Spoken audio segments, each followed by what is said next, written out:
Hello and welcome to another episode of Startup Hustle Middle East. Today we're really excited because we have Muhmmad Chbib with us. He is a serial entrepreneur. He has been part of Sidra Style, which was all about modest fashion. Also ex-Souq, which got acquired by Souq. One of the largest acquisitions in the region until very recently, as well as part of the online unit of Altair Group with brands like Tajawal and Almosafer. So welcome to the show. Thanks for having me. So just tell us a little bit about what you're working on right now, because we're very excited to know what comes after Tajawal and Almosafer and everything. So I could say now I'm working in a stealth mode startup, which has stealth mode sort of become a very fashionable expression in the region. Really? Well, it's which is basically, I want to tell you 1% of what I'm doing. It's very stealth. No.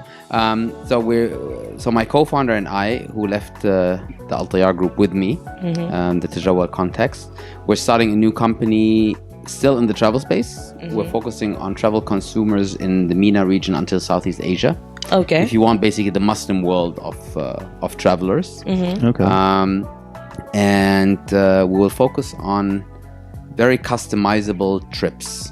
Okay. Right. It means, for example, a Saudi family with 5 children, wife, maybe 2 maids. They want to go on a trip to Sri Lanka. They don't know what to do. We would probably inspire them. We will have an itinerary of 10 to 15 nights with really detailed things that they could do, which is suitable for their family. Okay. And that's basically the concept that we have.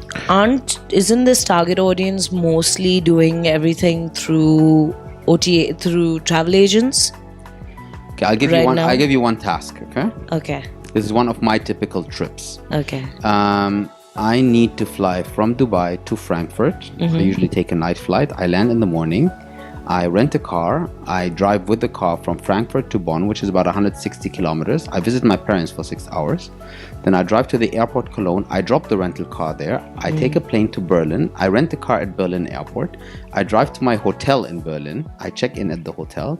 Then I get to meetings. Then I have a couple of probably meetings, and then in the evening I need a restaurant reservation. Then I go sleep at the hotel. The next day, same thing. The day after, I drop the car at the airport in Berlin again. Then I fly from Berlin to Istanbul, have a couple of meetings, and then from Istanbul to Dubai. Try to book that on an OTA. Oh my God. Yeah, actually that would be a pain. Now, what I can do is like a concierge service. You can define actually, and this is a recurring thing for me. Like every month or every other month, I have to do this trip. And then what you could do is you could save this as a template and then just call Siri and say, "Hey Siri, get me a quotation for my Berlin itinerary." Okay. And then you get an itinerary. For example, that's for business travelers. For holiday it's a whole other level of complicated when you have more than one person involved for traveling. Exactly. Okay. Now think of vacation, right? And I'm pretty sure every dad knows what I'm talking about. Like a week before a holiday starts, or school vacation starts, the wife comes. "Honey, where are you taking us?" Right? For spring break, I imagine that's whatever happening. it is, Yeah. it's just like your blood pressure goes up because you don't know what to suggest, right? And you don't know how to book, and you don't know how to entertain. Yeah. And when you go to TripAdvisor, you go to these blogs, you go to these and these and these things, but you never have one source of information as well as booking for complex things. I took my family end to end. I took my family to Sri Lanka, and I needed a tour guide. I needed a plan, day by day plan on how to entertain the kids, where to sleep, what to eat, and we can build these things. Okay. So you're building a customized travel booking platform, which is very all-inclusive. Yes, And very curated, depending on your needs. Or let's put it that way. I will take the experience of walking into an offline travel agent. I will take that and take it offline. And not take it online. Take it online, yes. Not take one of these offline agents that don't have a clue and you usually know much more than they do. A really good offline agent. Take this online and have that in a very time efficient manner. Okay, cool. And will you tell us what it's called, when it's going to be launched? It's not set yet. We're working on the MVP now, so we'll probably launch. Probably by end of Ramadan, we'll go live. Okay, great. Nice. Sounds super exciting, honestly. It is actually. It's a pretty cool thing because if you think about it, if the Middle East, just the GCC, I think, has a travel spend of $50 billion for outbound or something like that. That's huge. It's a huge Yeah. market, and I don't think any of the solutions is good enough. And how does your business make money? The same ways that a travel agent does. So do you buy inventory of rooms, of car rentals, of everything? Now, obviously, we will test the business model. This is what Okay. you do when you launch something as an MVP. Yeah. We'll test different things, but the model will be a B2B2C model. So we sign up offline travel agencies. Okay. We build a front end that consumers can really set up their packages in a very, very customized and easy way. And then we let travel agents bid for these itineraries. Oh, It kind of works. And we get a share. so travel It's like agents bid for it. 99designs.com on Okay. dope for travel.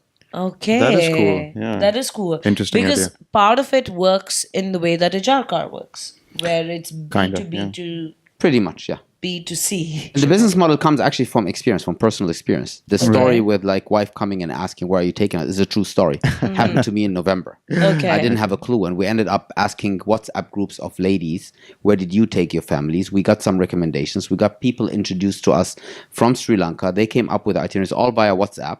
They came up with itineraries. We fixed the itinerary. We come up with our own itinerary. Then we send it to them. They priced it. And then we chose the one with the best price, Okay. etc., etc. So we're taking this process that we experience offline via, well, not offline, but WhatsApp. Yeah. Yeah. We take this and we'll take it online. I want to know, is this for business travel as well as for family vacations? We call it for complex itineraries. Okay. Okay. Okay. So I'm just curious, how is this different from the tajawal? Like, what is how you've been part of the tajawal for the last how many 3.5 years? Yeah. And so how does this differentiate from tajawal? It's a fundamentally different setup. So first of all, tajawal was a corporate venture. Okay. So we built an online unit, an online business unit on behalf of a large corporate. Okay. That's a fundamentally different approach. The first thing you need to know is when you're a corporate venture, you have more cash. That's the- Okay. Okay. So that's the that first is thing. different. All right. The second thing, So sorry Yeah. to interrupt. So did the Javel start as an MVP, or it started with pockets of cash and this is what we're going to do? like having cash is totally independent from the approach you choose in order to go live. Obviously, whatever business that I create, I will choose an MVP approach because everything else is just Okay. stupid.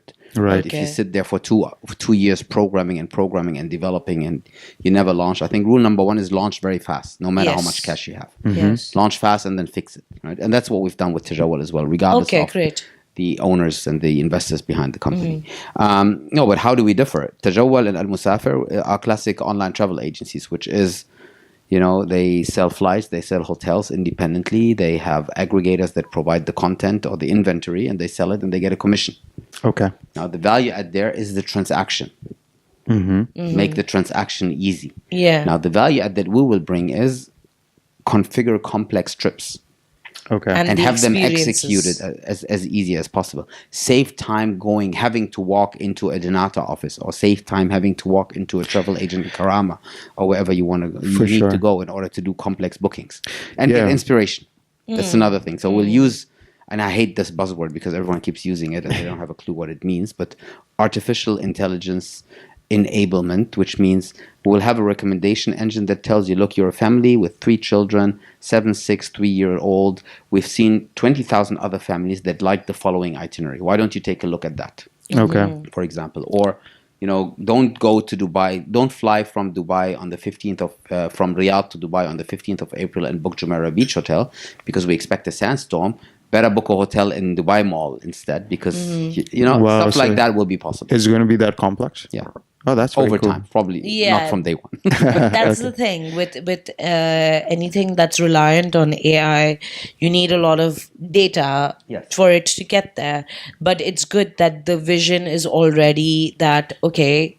Most families of similar size, similar interests, similar nationalities liked this curated journey. You would like the same as well. Yeah, that is cool. So, beyond booking flights and hotels, which the Jawal already does, it's also giving you restaurant recommendations, It will come. So parks you and have tours. different components of a trip. So when you go on a Okay. trip, what components do you have?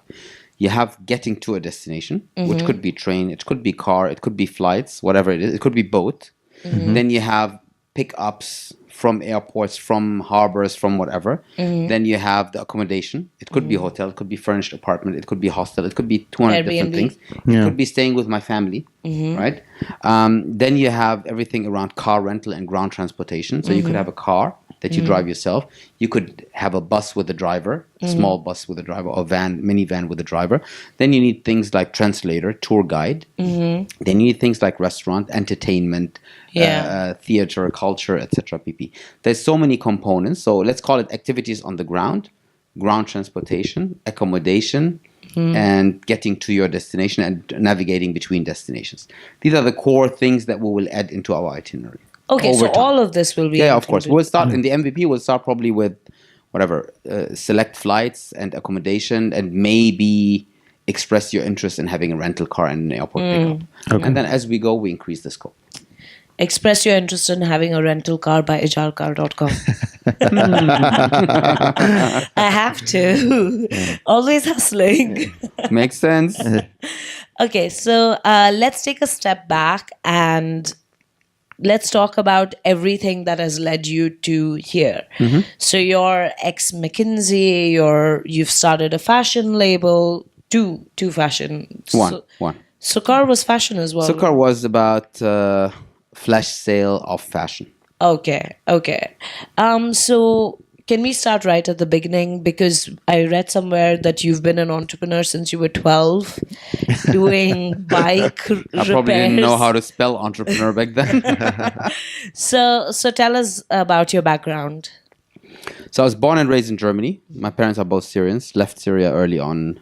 I think my dad was 16 when he left Syria, 16, 17. Okay. So born in Germany, raised there. Very early on, I told my dad, I don't want to take cash from you. And I started hustling, literally. So buying used bicycles and selling them, etc. pp.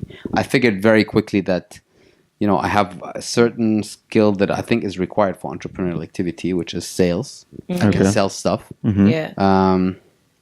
Obviously, at that age, at the age of 12, 13, 14, you don't really know that this really matters. But somehow it worked. And I always was the one in class that had most cash in his pocket.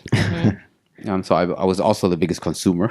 Okay. So saving was not really the big thing back then. And then after school, after I graduated from school, I started studying at a business school in Germany, which is known today for probably having produced the highest number of successful entrepreneurs in the tech space. Oh, So interesting. the first one actually that came out, and he was my classmate, was Oliver Zamber, the founder of Rocket Internet. Oh, okay. Wow, no And way. he created basically this generation of entrepreneurs. So if you look at successful startups, successful exits, whatever statistics you want to look at in Europe, even across the world, you will see that there's two networks of people that dominate the sphere outside of the US. One of the networks is my university, Okay. and the other network is McKinsey. Okay. Okay? So I don't know why, but I think my university really teaches you entrepreneurship Okay. early on.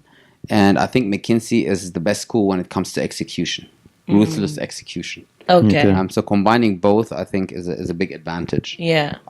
So my career can be split into three phases. Phase number one is entrepreneurship in Germany. Phase number two is McKinsey. And McKinsey was Middle East and Germany, or Middle East and Europe. And phase number three, which started in the beginning of 2011 with Suqar.com, is entrepreneurship in the MENA region. Okay. Okay. And what is the name of this university in Germany? In German, we call it WHU, Okay. which is basically Koblenz School of Corporate Management. I think that's the official name. Okay. Rocket Internet, I believe, was also one of the first to invest quite heavily in this region with Talabat. Is that correct? Yeah, there were. Yeah. Before Kareem happened. $140 million. Before Kareem and Amazon happened, it was the largest exit in the region. When you started Suqar, what was the idea behind it, and what was your role in the company? So Suqar was started by a founder called Saigen Yalchin. Yeah, He's the founder also of SellAnyCar.com. So he founded the company, and I think it was 6 to 8 months after he founded it, I got a call from investors and they said, hey, we have a single founder startup. We would like to onboard you as the new CEO of the company to take over from Saigon Okay. as CEO. So I took over from him, but we stayed together as a team. So we split the work basically, and I was able actually to retain him. It's not easy to Okay. give up a CEO role when you're the founder of a company, but we found a very good mix of focus areas in the business. Okay. Okay. And so we scaled the business from roughly $200,000 a month to roughly $2 million a month In how much time? in 1 year. Oh, Wow. wow. Yeah, a little bit more than 1 year. And then we sold it to Souq Okay. for various reasons. So one of the reasons was I didn't believe in the business model, to be honest. Okay. Okay. And the business model was a flash sale. Yeah, you buy fashion. overstock from all around the globe of fashion Okay. items. So you buy last season and last season's items, Okay. and you sell them at a discount. So That's like an basically it. outlet. Like an outlet. Okay. Yeah. And you sell them. I figured that it was very tough to raise funding to make this company profitable in the Middle East. Okay. And I firmly believe that a marketplace model like Souq.com is much, much, much better. Okay. Now, Souq was focused entirely on electronics back then, and we were focused on fashion. Right. So electronics is low margin, fashion is good margin. So we felt that it made sense to put these two companies together. At that time, we were almost the same size. Oh, really? Wow. So Souq, I think, was 160, 170 people. We were 140 people. Okay. Souq was making, I think, 2.5 million a month. We were about 2 million a month back then. Okay. The investors, we had shared investors, so it was an easy thing to do, to Ah. execute. For me, as a hired CEO, if you will, with little shares in the business, it was important to just get an exit story out there, so Okay. that my name goes out to the market and I can start the next thing. What Okay. did Souq do with Sukar? Like, it didn't. Do you want seem- the positive version or the real version? I want the, The real version. Okay, I'm not always. going to disclose my real version here. Why give me the choice then? I think they tried to integrate it into something called Souq Fashion, but it somehow didn't work out. Yeah. And I think it's a combination of many factors. Let's put it that way. It's a combination of leadership, knowledge, skill sets, etc., etc., etc., etc. Okay. Let's leave Yeah. it this way. Yeah. I mean, they were really trying because this is around the time. This is a little bit pre Namshi. Not a whole lot before Namshi really kicked off. Actually, Namshi started the time when we were slightly before we sold to Souq. Okay. And Namshi was by Rocket Internet, right? It's a, Yes, it's a yes. Zalando system brought to the Middle East. Yes. The founders were much better than the people that took over on the Souq side. Okay. And they basically took over the fashion market in the Middle East. Yeah, we've had some interaction with Hussam from Namshi. Very, very switched on people. Yeah, he so- just left. I met him yesterday. He Just left. Yeah. Why? Because of the MR acquisition? Because of the acquisition, yeah. He's done. So when you started Sukar, how much did you guys raise initially? Can you disclose that? So I did not start Souq myself, right? Yeah. Right, yeah. But Second. once it started, like how much funding did you guys have initially? Because your inventory must cost a lot, right? You bought before. In Souq, I can tell you that, like, when I entered the business, after half a year, we optimized the numbers so much that we didn't carry more inventory than 1.5 months. Okay. So it was almost just in time. Okay. So you didn't have any dead It was- inventory. No. And our delivery time was about 4.3 days for the entire Middle East. Okay. That's pretty good at that time. It was extremely good. When I entered the Yeah. business, it was above 30 days. was it COD as well? Or When I entered the business, COD, I think, was close to 80%. Okay. When I left the business, COD was close to 20%. Okay. So there was a couple of things that we improved there Okay. back then. In terms of fundraising, I don't think I'm allowed to disclose the numbers. I signed Okay. an NDA. Honestly, I don't know if it's still valid, but you can assume a lower 8-digit number. Okay. A lower 8-digit number. US. Okay. All right. So you're quite active on social media. So what is your strategy for sharing content and how do you go about it?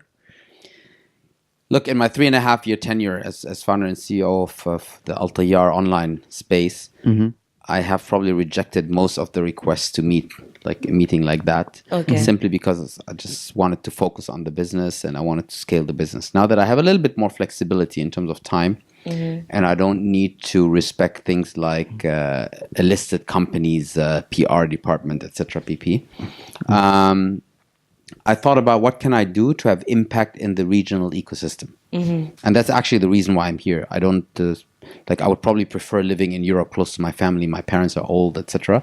But I'm here for a reason. I'm here for a reason of developing entrepreneurship, tech entrepreneurship in this region. If you look at my experience, I've done everything from starting up companies myself, to doing corporate ventures, to doing digital transformations as part of a McKinsey team or leading McKinsey teams, failures as well as successes.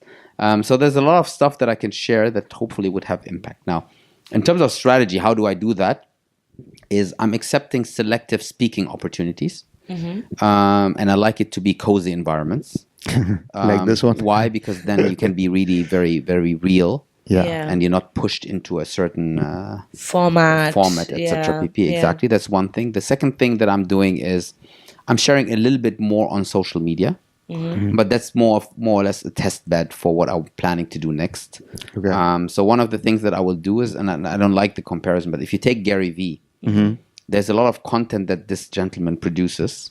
Now let's neglect his language, but there's a lot of content that is actually valuable that he produces and shares constantly. And I think there's a big gap in terms of content that is tailored to the Middle East from the perspective of an entrepreneur in Arabic as well, specifically in Arabic, targeting audience, for example, in Saudi Arabia and Egypt and the rest of the GCC. Yeah. And that's a field that I'm venturing into now. Okay. Yeah. But it requires time, it requires efforts, it requires money. So I'm a little reluctant to go all in before I set up the right team setup. So you're doing an MVP on your... Exactly. I'm MVPing actually my content. Yes. Yeah. So No, I think- we also realize the same thing. I mean, there's not much resources or good content for Middle Eastern entrepreneurs. Yes. So that's why we kind of decided to do this thing. Yeah. And like we were mentioning to you before we started recording, it has been really helpful. And the Middle East market or the MENA region is very unique in the way that there's a lot of disparity between all of these markets and segregations. And there are issues like cash on delivery still being quite prevalent. So there isn't, you can listen to How I Built This by Guy Raz or startup stories, and we consume a lot of content around startups. But yeah, there isn't enough that's talking about stories from the region. And now more than ever is the best time to talk about it because of Souq acquisition, because of Careem's acquisition. It is a really, really exciting time to be in this space, especially for companies that are like, I think Careem was at Series F or something. I think so. Okay, let's get into that a little bit. Yeah, like, what do you I think want to about know, about the Careem acquisition? Like, how and how do you think it's it gonna impacts the ecosystem? Yeah, how do you think it's gonna impact the Look, ecosystem? I'm not the first one to say this, I'm pretty sure, but if you look at the startup scene in the Middle East, the biggest gap that we have is on the funding side, early stage funding, right? Early stage funding depends on what is the prospect that people calculate, or the likelihood for exit that people calculate. This likelihood in the Middle East is extremely low. So how do people? Or it was. No, it is. It It still still is. is. It still is, right? Low. It's changing, Why? but it's... Why? Because there is no exit market. Now, Careem is I think an inflection point for this industry, because it shows that a homebred company can grow to such a size that it really pisses off an international player like Uber and forces them to buy them. Yeah. And I assume they could have sold like a year ago for $2 billion plus. They haven't, and they haven't for one reason. They wanted to retain the Careem brand and the Careem culture and the Careem setup. Right? Otherwise, they would have sold and said, "Yeah, just shut us down and give us the cash and we leave." Now, these guys, and I know them fairly well. Like, one of the founders is a childhood friend. The other founders are ex-colleagues from McKinsey. Who, Mudassir? Mudassir and Magnus have been in McKinsey as well, and Abdullah Ilyas and I really grew up together in Germany. So these guys have made sure that there will be, and this is the narrative now. If you look at the media, their narrative now is chapter 2 of Careem. Right? Yeah. So they want to retain Careem and have a story for the Middle East for the MENA region by Yeah. people from the MENA region. And I think that's a fabulous story. Yeah. So Yeah. you have all it takes. You have basically a business that is built to have impact on people in the region, and you have an outside player that has acquired this company. Now, what's missing for this region? What's missing is that these corporates here wake up. The guys that call themselves family groups or whatever, that do retail and get exclusive contracts with the likes of Gucci, Prada, blah, blah. They wake up and they figure out that, oh, our existing business model will not work 10 years from now. Yeah. There are people disrupting us. We can fight them. We can make their lives difficult. We can sue them when they sell stuff because we have exclusivity, alleged exclusivity, whatever it is. People will always find ways around, and people will scale their business. And at one point, you will be disrupted. So Yeah. these people need to wake up and need to understand that if they invest in these businesses, they will benefit. They will transform their own cultures, their own businesses, etc. in the next 5 to 10 years. Because if they don't do that, they will be out. So what you're saying is that there is a problem where there's not enough opportunity for early stage and seed funding, and there is an opportunity with family run businesses, we know who they are, where they are well aware that brick and mortar retail is dying, and a lot of them are in talks about digital transformation. But actually, there should be an opportunity where these family run businesses are investing in potentially disruptive. Look, No, healthy, that's what will stage. happen. healthy eventually. exit markets are markets that are driven by local exits. So you Yeah, exit to a and local that hasn't player. happened here at It all. hasn't happened here, right? Yeah. Well, Souq is that. No, it's two digital brands. What I'm talking about is, for example, someone like Majid Al Futtaim buying a company, someone like Amar buying Nemshi. Yeah. That's starting to happen now, but there's not Okay. enough of that. When Yeah. you have 1,000 companies being funded and you have one or two big exits, then something is wrong in the ecosystem, right? Okay. Yeah, but I think there's also going to be this.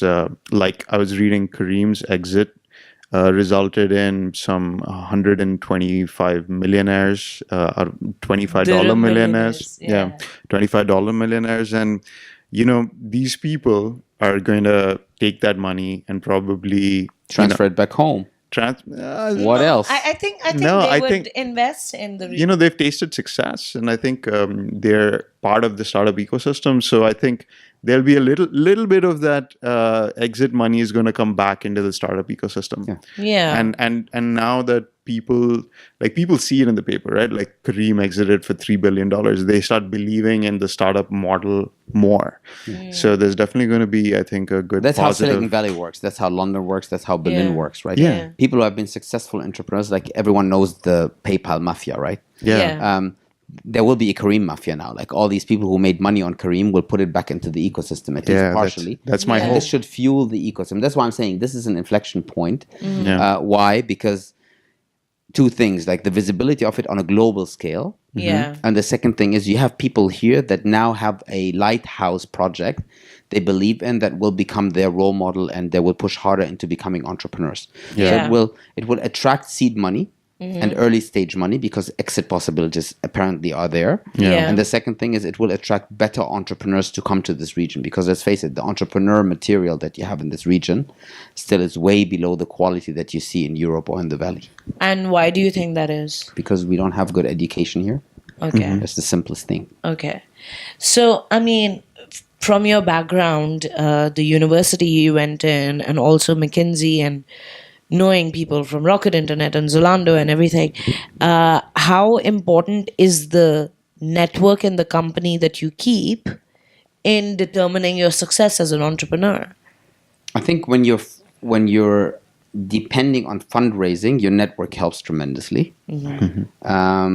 If I take my last venture, when you are a corporate venture, you don't need to do external fundraising. Then I would say your primary key to success is your ability to hire the right people Okay. at scale. Okay. Right? At the end of the day, we're more than 1,000 people in Tajawal and Almosafer. Wow, it's that big? Yeah. That's And massive. across 4 countries. So that's a massive operation. And you Yeah. need to be able to attract these people, to retain these people, to coach these people, to grow these people. That's a very challenging job, right? And that's the key capability you need to do. Now, if you have a network, then you can attract certain people from within your network. So some of Yeah. the key people, they joined us because I know someone who knows someone, for example, and then they brought them in. Yeah, what we call Vasta. Yeah, sort of. So, how is it running a company like Souq, which was very much a startup? And how many employees you said? 125? 140, right? Which one? Souq? Souq, I think when I left, it was 143. Okay. And going from that to something like tajawal, which is a much larger scale corporate, how did you find it different? Look, there's been 4 or 5 years in between, right? Now, first of all, me as a leader, I developed tremendously in this time. Okay. Right? So there's a lot of failures in between and successes in between. There's a lot of people I encountered. There's a lot of investor relations I had, good relationships and bad relationships. There's so much that happened in between that I'm a totally different person. So comparing this would be apples with whatever, with bananas probably. Okay. Right? You can't really compare. Plus, Souq was started up by Saigen, not by me. Right. Which means he had done the initial fundraising and we could benefit from this initial fundraising. Okay. Right? And then, but it all added to the experience level that I had that led to me setting up tajawal and starting this business. Right? Okay. But obviously, like running a bigger operation like that requires you as a manager to be much more mature. It requires you to be able to delegate much more. It requires you to be able, and this was a corporate venture, so there's a couple of corporate restrictions that you have that you need to respect in your day-to-day, which you wouldn't do. At the same time, you don't have the classic VC investors that are a pain in your butt to certain degrees. For a reason. I mean, they need to manage the investment much more actively. A corporate investor or corporate shareholder is much more of a strategic, long-term thinking investor. But there's a couple of things that you just simply cannot compare. Okay. For me, the important thing for me as an entrepreneur is I want to build something that I'm proud of. That's how I run. And the first thing I want to build is the people surrounding me, because this leads then to building something of greatness. Okay. So, why did you leave tajawal? You left tajawal in October of last year. Yeah. So, what was the thinking behind that? I mean, I've read somewhere that if you feel like you're not learning anymore, then it's time to step away and try something new. But It's a combination of things. And in a nutshell, if you boil it down to one statement, I would say I question this, I would say on a quarterly basis. Okay? If I come to a point where I say, if I put anyone else in my role, as a CEO of a business, and this person could do a similar job, at least as good as I'm doing it, then it means I lost my spark. Okay. I don't have a uniqueness factor on this business. Once you have realized that, you realize that there is opportunity cost in staying. Because you could do other things of value outside. When I say of value, I don't necessarily mean that you could make more money. Yeah. Because it means you can do stuff that excites you more. You can do stuff that impacts people more. You could do stuff that is, whatever, bigger, larger, in other regions, whatever it is. But you come to a point where you say, look, I think I've added my value. And now someone else can continue adding value to this company. That's one of the thoughts. The other thought that you have is the setup specifically on the tajawal Almosafer side is a corporate venture. And naturally, once you reach a certain scale, there needs to be synergies of scale with the corporate side, right? And we managed to start up the business and scale the business without any corporate. And I don't like the word interference because it's too negative. No, actually, I don't mean it in a negative way. You mean involvement? But we had a very high degree of independence. Naturally, this degree will go away over time. As you scale. Okay, as you scale. Now, it didn't happen while I was there, but I know that it will happen at one point because I've seen it multiple times throughout my career in McKinsey specifically when I entered companies. And I didn't want this to happen while I was there because I'm not the right guy to do this. I'm not. You like autonomy. Not autonomy even, but I'm not a corporate guy. I'm just not a corporate guy. Like I have offers working as whatever CEO of a corporate, EVP of a corporate or whatever, and I always reject those because I know that I would not be happy at one point when I have to discuss things that are formalities. Whereas in my startup, I would just say this is the way we do it, and if we're wrong, we'll fix it. Yeah, you know what I mean. That's like a totally different approach. And when you realize that you're not the right person for a setup, then you have to take action before someone else takes action on your behalf, right? And I would never put myself into a position where someone comes to me and say, "Hey, Muhammad, you're not the right guy anymore." Never, right? Yeah. So at one point, I figured that, and it was mid of last year. I was like, look, towards end of last year, I would like to do something more entrepreneurial again. Okay. And then I had good conversations actually in Al Tayyar on a group level, and we agreed that I phase out and we hand over to someone who actually took over now, and he's doing a great job. Okay. That's cool. So the entrepreneurial bug caught you, huh? I'm afraid it never leaves me. Okay. So from Citra Style to Sukar to Tajawal to your new venture, you mentioned that you've made a lot of mistakes and had a lot of learnings. And of course, you want the whole idea about creating content is to really inspire entrepreneurs from this region. So what is advice, or what is, based on your experience, what is something that you share with people looking to get into entrepreneurship? I always ask when I give speeches publicly, people ask me this question very often. And I always say, why not? Like people are, oh, I'm in a job. And what's your worst case scenario? Failing. What does failing mean? You need to move back into your parents or whatever for a while and restart. Your worst case scenario is that you lose some money, you have no income, and you need to find new income and new money. That's your worst case scenario. I haven't seen anyone dying or starving to death because they failed in a company. Yeah. Yeah. At least in our civilized world, we haven't. Right? And that's a privilege. So you have a privilege of having some sort of safety net. Now, in a country like UAE, as an expat, your safety net is very limited. I'll admit that. Yeah. But things are changing But your over safety time. net can also be go back home. Your safety net could be go back home. Your safety net could be work in McDonald's. Yeah.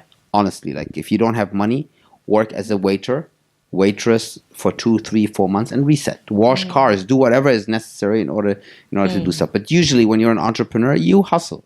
Yeah. You'll find out a way. So your worst case scenario is you lose your job, you lose your income, you burn some money, your savings of friends and family, whatever it is. Yeah. And then you reset and you relaunch yourself again in a job. If it's really this bad, in a job. So my first advice is just do it. Yeah. Make sure you have a business plan and an idea that is robust. Test it with as many people as possible. Don't come down this, I will be secretive about it so no one copies it. If you don't believe that you will execute better than anyone else, just don't do it. Yeah. But tell people, let them copy it because they will develop the market for you. And then you execute better, you will take the market. Yeah. That's the way I look at it. The blue ocean true, versus red actually. ocean. I don't care. Strategy, Like when we started Tajawal, Clear Trip was like massive. And we took over the market in no time. Right? Well, Kareem came after Uber, so And Kareem came after Uber and they with gave them a better very product. tough fight, right? Yeah. It's like, So that's advice number one. Like be sure that nothing bad can happen. Like really now, especially when you don't have like family commitments, etc. Now for me, I have 4 kids now and a wife here, and I have a different risk structure than anyone else. Probably that is a 25-year-old just coming straight out of college, blah blah blah. That's an easier thing to do. I admit that. But still, with me, what is my worst case scenario? I can go and work as a freelancer, a consultant for some corporate for 3, 4, 5, 6 months, whatever it is, and regain traction in my life after I fail. Yeah. So also that is possible. The second thing that I would say is for entrepreneurs is when you do fundraising, don't be desperate about taking the first, second, or third offer of funding. Okay. Like try to get into a position where you can select between investors. Okay. And make sure your cap table only consists of people that you enjoy working with. Okay. The biggest screw up I've done in my entrepreneurial life is allowing investors to come on board because I thought I needed their cash that didn't deserve working with me. But what if your runway doesn't give you the liberty to wait for your 4th? So here's my question to you. Okay? You have a runway of 3 months. You have an offer to extend your runway by 1 year. Okay, it's a really crappy investor, and you know it. You take him on board or her on board. You dilute yourself. You have almost no shares in your own company. You run for another year. In this year, your life is hell because this investor makes your life hell. Plus, you need to fundraise. No one wants to give you funding because they know that this investor here has diluted you so much that you don't have an entrepreneurial incentive anymore. So you get into a vicious circle. Yeah. So what's the point? Yeah. I'd rather shut down the company that back then and say, you know what, it doesn't work. And when you have a hard time finding good investors, then it means something is wrong with either the model or the team or the market. Right? And the market could be on the consumer side. It could also be on the investor side. The investor market here is not good enough. Yeah. Right? Yeah. Could be. True. But then be rational about it and say, look, I'm not going to screw up my cap table because it will be 1 year of hard work at low salary because I'm an entrepreneur. And then at the end, I will not be able to raise further funding. Yeah. Interesting. So, Was that the two pieces of advice? There's a third one, maybe. okay. Be extremely, and that's probably the most important piece of advice. Be extremely good at hiring people. Be extremely focused on hiring people. Be even better at letting people go. Which means if someone leaves your company, make sure they remember you in a very, very positive way, no matter what happened. I had people who stole my IP, who went to my competition, who. I still sit with them today, years later, and drink coffee with them, and we're friends. And no grudges. No. I make sure this happens. And this comes with maturity.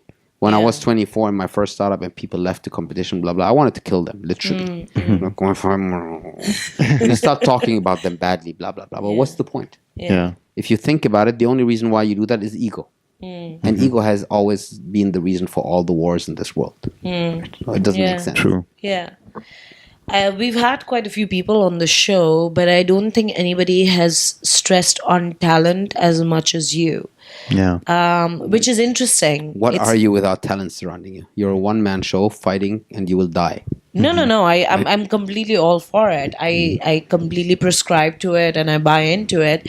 But it's just very interesting and very fresh to hear about it. So, I mean, what do you do to motivate and surround yourself with really good quality people, good talent? I think the most important thing is give them degrees of freedom. So I regard all my department heads as CEOs of their department. Okay. And I urge them to regard the people working for them as mini CEOs of what they're doing. Give people responsibility. Don't push people. Don't push people. Make them push themselves. So when someone comes to me, no, try not to do that. When someone comes, just ask them, what do you think is the deadline you will deliver? And when they say Monday, tell them, I'll take until Wednesday. They will do everything they can to not let you down. They want to make you proud. So be friends with people rather than the boss. I think this is something that is very important. Be friendly, be approachable. Learn from those people. I'm genuinely if I look at people working with me, I want to learn from them. And I don't have the best approach always. I'm not the smartest guy always. I'm not the fastest guy always. So I look around me and I try to learn from those guys. Yeah. I totally agree. It's I think it's much better to have your employees want to work for you rather than force them to work for you. Yeah. Yeah. And there is something about hiring people who know more than you. Like a good leader knows to hire people who know more. For sure. I always say, people ask me sometimes when I speak publicly, they're like, okay, what is your secret of success? Now, let me question the success part. But but what I say is usually the biggest secrets that you have is I'm not extremely outstanding at anything that I do. Right? I'm an okay marketeer. I understand finance, but I'm definitely not great at finance. I'm not the best product guy. I'm not the best IT guy. I'm not the best guy at anything. But I challenge people to find someone who's better than me at finding talents in this region and putting them together in one room and make them excel. That's a pretty good skill. I don't think you find anyone in the region, to be honest. And making sure that they stay, despite like a 4-lettered company that has a lot of cash that comes and tries to poach them for twice the salary and they still say no. Not going to mention the name of the company. Okay. They still stay and they come and they say, I want to stay because I want to work in your culture that you have built, in my culture that we have built. Okay. And I think this is important. So if you have the skill, honestly, everything else can be acquired. You will find talents that are much better than you in IT, that are much better than you in finance, that are much better than you. The funny part is people who are on the verge of becoming true leaders, they think their functional knowledge is the most important thing. And they think that stating certain facts is the most important thing, and being transactional with people and being very diligent about this is the most important thing.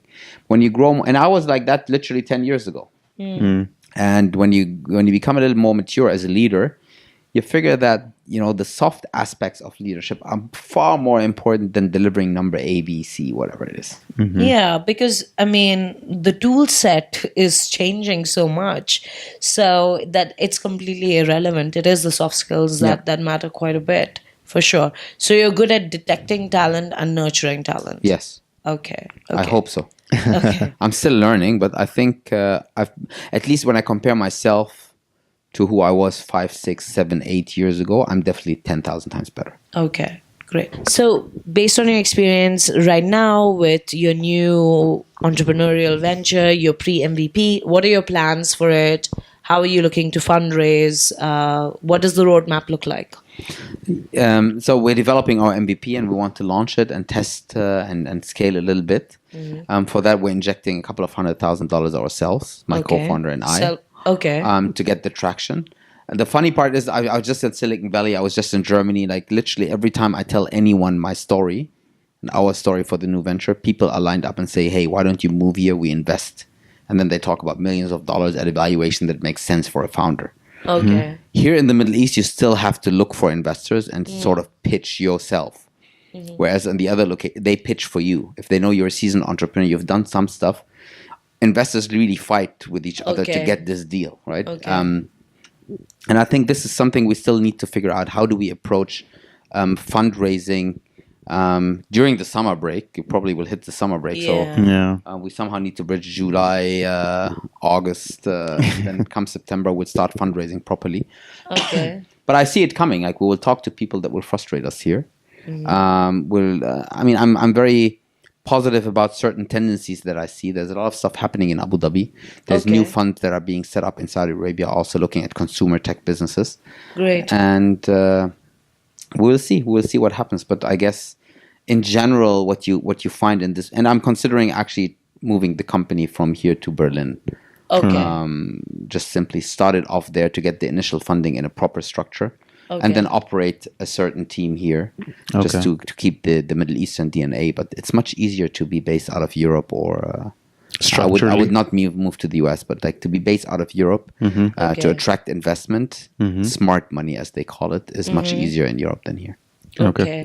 So from the hundreds of thousands of dollars that you guys are personally investing, what would be the split? Like how much is going to go towards development? How much is going to go towards operational, marketing?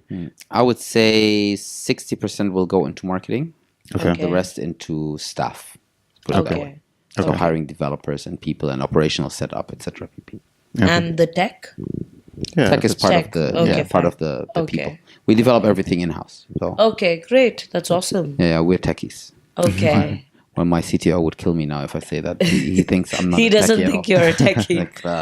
Okay. So he's a techie. Okay. And is it going to be an app and a website, or? We'll start web-based with a mobile website. Okay. A mobile-enabled website. And then the app probably 3 months later. That's what we did as well. The MVP approach. Yeah.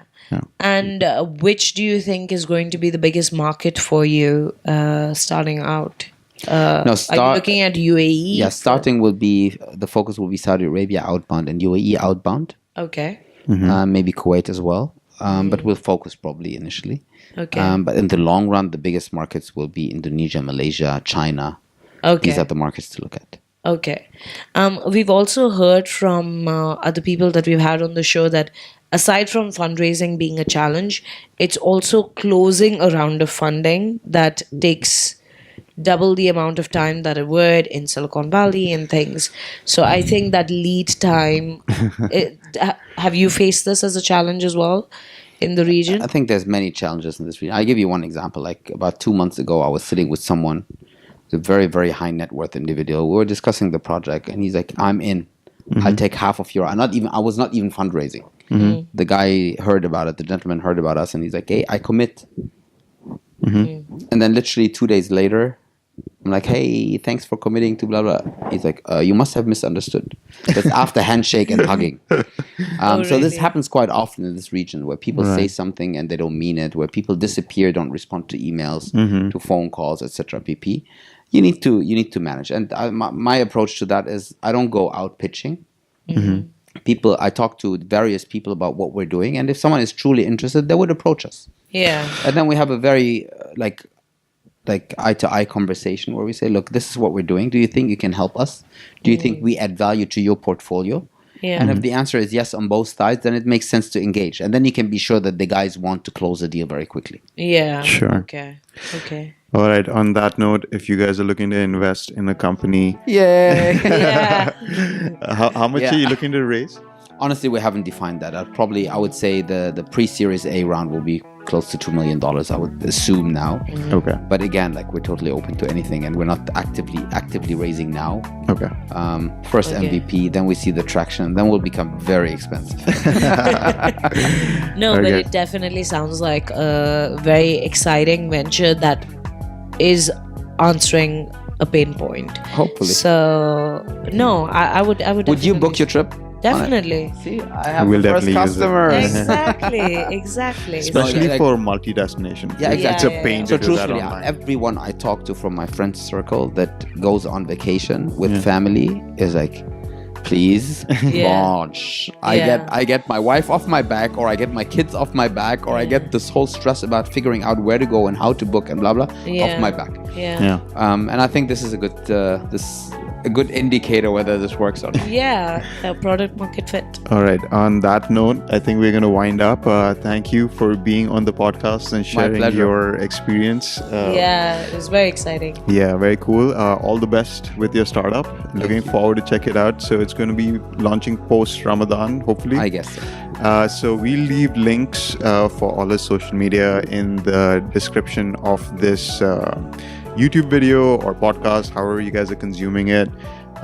Do leave us a like button if you're watching this on YouTube. Subscribe. We try to get entrepreneurs, real entrepreneurs, to come on here and share their experiences. If you're listening to it on the podcast, leave us a rating. It really helps us out and spreads the word. So Tell all your friends and all your enemies about what you heard today. Yes. Spread the word. We need many more viewers. We need people like those guys to do this amazing job so we can build the ecosystem. Thank you. Definitely. And signing off with keep on hustling. all right, see you guys.